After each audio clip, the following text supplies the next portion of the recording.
It makes the title more interesting if it's so bad. Like, why does it jump around like that, right? It just goes all over the place. I'm typing and it's just like, oh, well, we'll just go over this way. We'll go this way. This isn't working. Let's see if I can get my. See, I've got other things I could be doing here. I could just be watching YouTube. You know what I mean? New for traffic tire member. It started with a publication ban and non-disclosure. Cat and 45 years. Okay. Yeah, not a. Remember, it all started with a ban, a publication ban on a traffic ticket that was incurred during the time that I phoned. See, okay. So this is where we're leaving off. I phoned to get to tell them that these guys are threatening me. Then they come, the RCMP come, and he threatens me there and charges me with the this is what happens, right? Jones.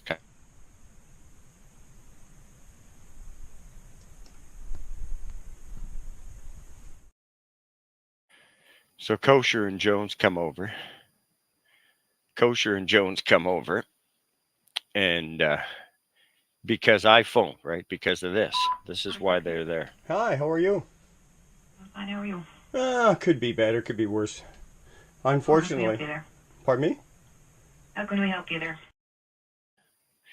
They're there. That's why Kosher and Jones come to my door. Finally, Kosher comes along here. This is what happens, and he charges me with creating a disturbance in traffic. And Dale, like I told you before, and I'll tell you again, I know you've been spotted driving past. And he comes and he charges me for creating a disturbance in traffic. And so he kept escalating it, right?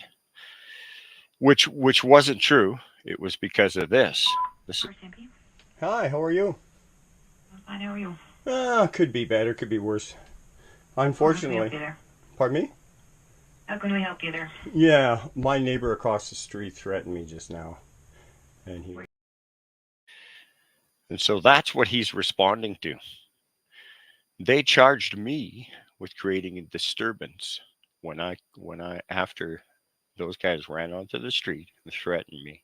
I called the RCMP. Kosher goes over there, takes a statement. He comes over and he does this, right?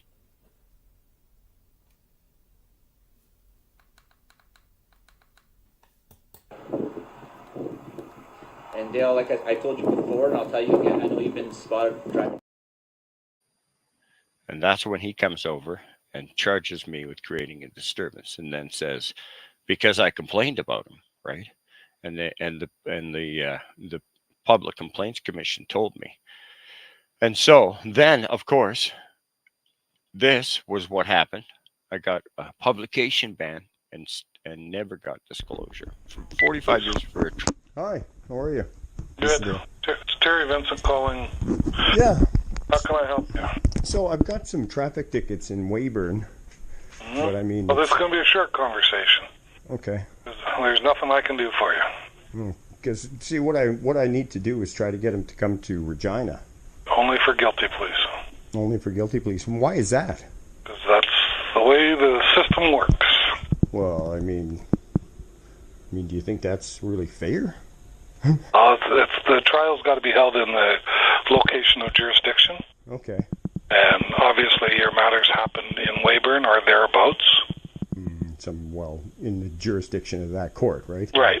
So that's where that trial's got to be held. Yeah. Well, so the only other thing that I could say is that, so what about if these traffic citations were issued under perjurious mischief and fabrication of evidence?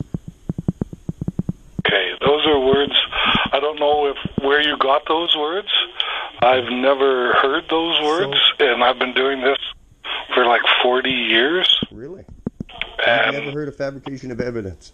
you're saying somebody's making things up about you? Yes, absolutely. That's absolutely positive. Yes. And who's doing that, sir? Okay, so the people that are presenting, that are being presented by the prosecution, by the traffic prosecutors, are lying outright. The witness statements are total fabrications.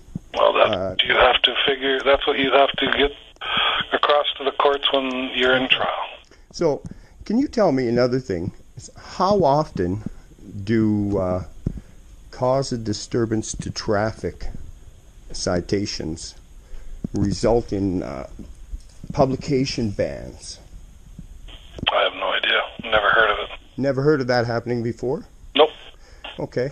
And so now, should have I had disclosure by now if I've, like, these tickets? Only if you haven't, or you should have it if you've asked for it. If you haven't asked for it, no.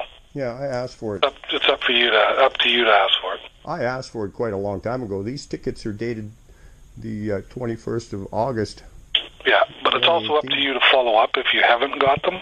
No, I have several times. I mean, you can ask Assistant Attorney General Tony Garine about that. I've discussed this matter with him several times. So why are you calling me as a traffic prosecutor when you've talked to the guy that's in charge of the province for prosecutors? Because traffic prosecutions is bringing these traffic tickets to court. Well, no, Tony it's the Garine police is- that are bringing them to court. It's the police, exactly. Right. So the prosecutor, whoever decided. So who decided that there should be a publication ban? Who brings that forward then? I have no idea. I wasn't in court when that happened. Yeah. So how A come? publication ban for a traffic ticket just doesn't happen, sir. Well, thank you for your candor. And another thing is, so you consider that this would be like a prejudicial thing that I've been withheld from disclosure all this time. No, I wouldn't. I don't know what's going on with that. Yeah, but then instead of them presenting the disclosure for the traffic warrants, they presented me with a publication ban. Is that strange to you, though? Of course. Who gave you this publication ban? The person, the Justice of the Peace, is Ron Sandheim.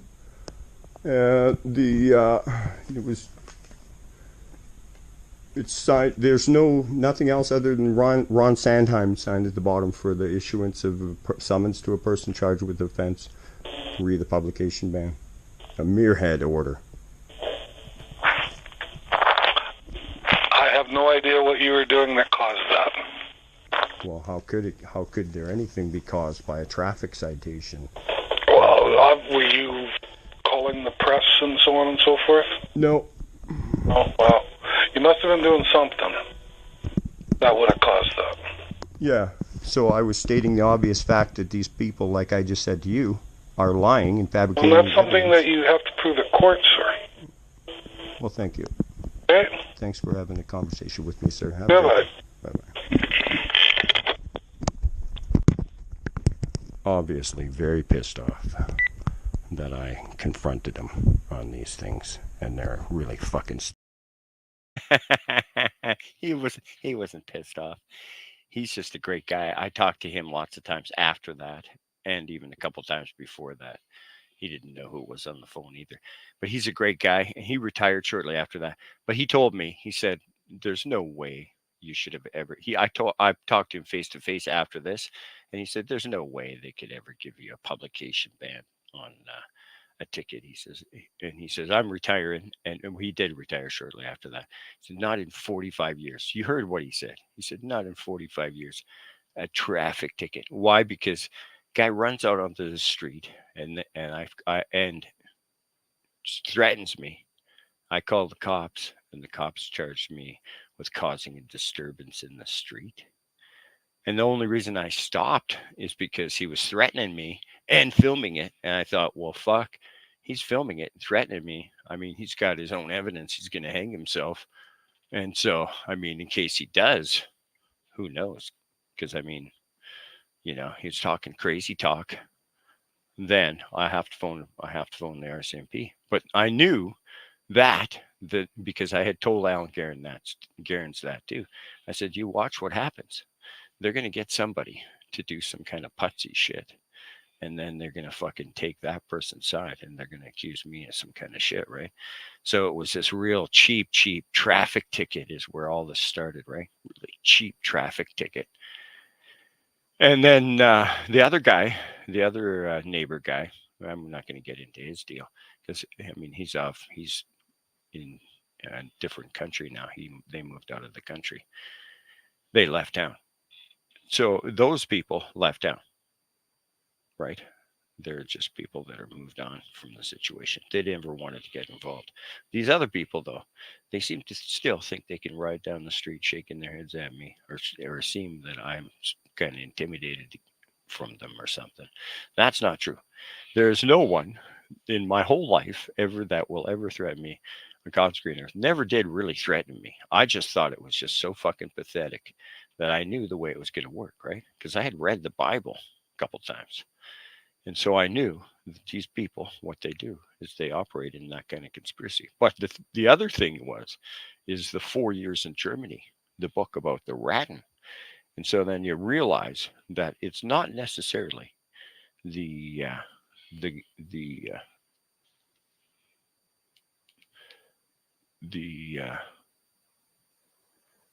individual citizens, but it's what they do that they don't know what they're doing, right? Which contributes to the Orwellian theory or the controlling nature of a government, which really are just individuals. Because when you look down at the police service contract, it's all about having one person basically having some kind of serious presence in another person's life that necessarily or may or may not be justified, right? You know what I mean? There are certain things when you put pressure on people, like they respond the way I do, and I get pissed off, right? But there's other people that wouldn't respond the way I do. They wouldn't talk about it, wouldn't discuss it, wouldn't put it out there. They go and they do something crazy, like attack the police or something, right? Right? Or attack their neighbors. If their neighbors come over and attack me, like my neighbors came over and attacked me. How many times you guys saw those videos? I don't know. I could put those up again because I have them right here in front of me. I could play them. I really don't like to go over this 100% every time with all the videos constantly, right? Because I feel that these people that do this, I mean, it's kind of sad, right? But it was March 1st again. They know what they're doing. They know. And they're just being bullies because they can be bullies. It's not because they even sometimes it's not even because they want to. Like me, I get mad and I say shit. Not really because I want to a lot of times, right? But I'm not going to take anybody's shit. If you're not watching because you're on my side, then you're watching because you're not on my side. And that makes me glad that you watched, right? And then you decided not to watch. People jump off. But that was the thing. I was on my stream myself, right? So when it looks like two people are watching, then two people will watch, right? But I had my sound check still going. So somebody else thought, well, there's somebody watching. I'm going to watch. I'm not going to be the lone person watching.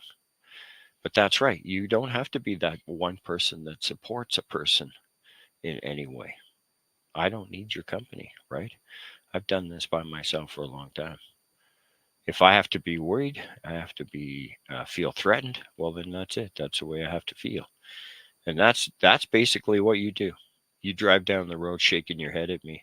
What does that mean tomorrow? You know what I mean? What does that mean right now? What are you shaking your head at me for? What the fuck? You can't take away my little bit of a joy in the day. I was enjoying the day. You come driving along shaking your head at me. What are you fucking trying to spoil my day for? That's all I can tell you about that. You tried to spoil my day, shaking your head. You don't fucking drive down the road shaking your head at me. Not unless you want me to talk to you. You want to fucking pull over and stop and tell me why you're shaking your head? You fucking do that. Don't fucking try to antagonize anybody. You drive down the road, shake your head at somebody, they're gonna do this. They're gonna feel the same way. You don't shake your head at anyone. You fucking pay attention to your own goodness. Mind your P's and Q's, people on the street. Trust me, there's going to be some crazy fucking drug addict with a knife. You go to the city and you do that. You walk down the street in Regina, even. You walk up. I tell you, those drug addicts, if they don't attack you, you just do that to some drug addict piece of shit down there, and see how long you last. And Saskatchewan government should be suing Alberta, or not Alberta, but British Columbia. We should be suing British Columbia because a lot of those guys are coming from British Columbia, and they are liberalizing the policies in Saskatchewan because they're such victims of British Columbia liberalizing drugs. That was the worst thing, that the whole country suffers because British Columbia has a drug policy. There should be real federal regulation against that. There's no federal law, so British Columbia has put in their own uh, provincial laws, which have really destroyed the health, the systems that have the social structure of Saskatchewan's not ready for what British Columbia did. British Columbia was ill prepared. We know that even from Washington, if you look at Washington, but you look at Philadelphia, guys. But I mean, that's besides the point. Those are big cities. But Vancouver and British Columbia, we should be suing. Our provincial government should be suing the provincial government of British Columbia for their drug policies. We should be suing them because they should be paying for these fucking addicts that come from BC that have changed the attitude of people here in Saskatchewan too. These people in Saskatchewan feel that they have the right to be like people in British Columbia too now, which has really destroyed the communities. And it's about Mexicans. Those fucking Mexicans are manipulating all the First Nations, all the way from the Mexican border, all the way into Canada, because we have shared reservations with U.S. border crossings. A reservation, there's border crossing on a reservation that's shared with Montana and Saskatchewan or Alberta. So that's a problem. Their Mexicans are shipping it through the First Nations into Canada, all the way across the United States. And the Venezuelans and all those people, El Salvador's, all that, and of course now, where is it coming from? China, even. They're sending, and it is true, they're sending all their criminals up here. And you see the kind of fucking mayhem that you go down there and you try to walk down the street, you will die, especially being a white person. They're coming up here. They're attacking the police just like they attack their own police in the streets of their cities already. And they're attacking our police in the same way. They're ruining our lives. They are mugging people, raping, murdering, causing mayhem, and they are spreading the proliferation of liberal sexual attitudes. It's not good for anyone. This is the dissolution of the family. Society is falling, and it's true. Once I'm going to do a stream and I'm going to show you the metaphysical essence that is going to change the system. And if the systems fail, the whole world will be in instant chaos because you will not be able to survive when these cutthroat, murdering fucking pieces of shit overtake our streets in numbers that you will not believe.